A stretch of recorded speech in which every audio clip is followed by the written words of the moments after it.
Hi, my name is Kayla from Amtronics Diagnostics. I'm an audiologist, and today we're going to talk a little bit about your baby's hearing.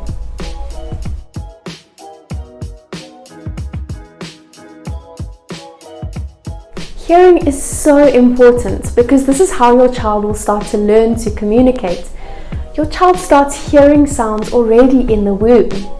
Once they're born, their parents speak to them and they watch their parents' faces as they speak to them, and this develops their auditory system day by day until eventually at 3 months old, your child will start to reciprocate the enjoyment of sound through smiling and will start babbling and even trying to imitate sounds at around 6 months old.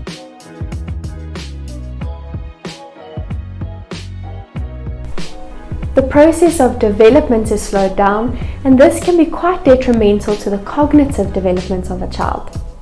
You see, the biggest problem we have is that hearing loss is invisible, so you can't necessarily look at a child and tell that they have a hearing loss.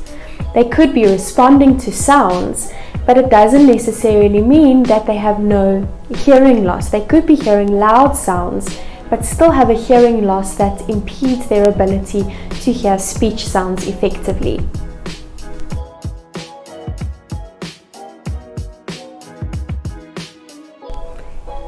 The ear is complex. It's comprised of an outer ear, a middle ear, an inner ear, a nerve, and then the parts of the brain that process sound.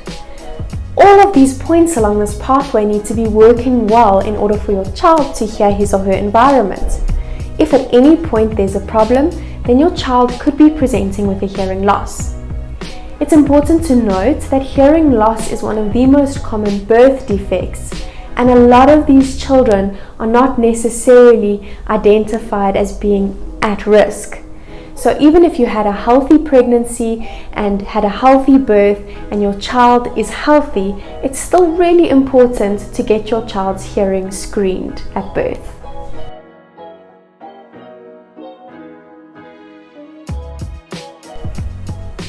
Most hospitals have a protocol in place where your child's hearing will be screened before you leave the hospital.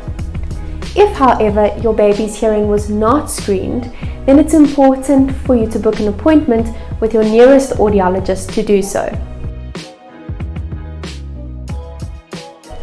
Hearing screening is really quick. It usually doesn't take the audiologist more than about 30 minutes, and it really is not harmful or painful to your baby at all. In fact, it's actually better for the audiologist if your baby is sleeping during the session, so book the appointment around the time that your baby usually sleeps.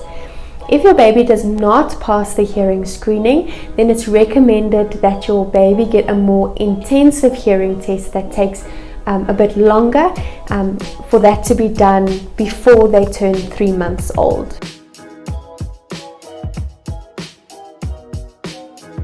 If your child passed the hearing screening, that's great.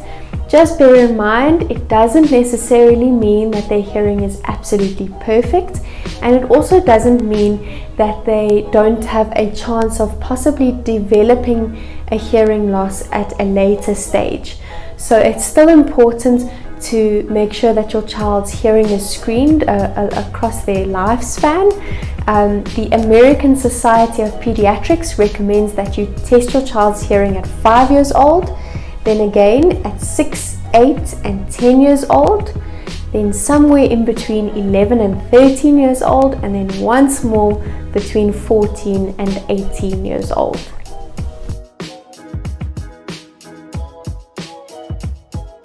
It's really important that we identify if a child has a hearing loss as early as possible, because it can affect the child's language development, social development, cognitive development, and emotional development. And we want to minimize that as much as possible, which can most definitely be done with effective audiological intervention. That's us for today. Let us know if you have any questions. We'll be happy to answer. And in the meantime, enjoy your child's discovery of sound, whether that be with or without assistance.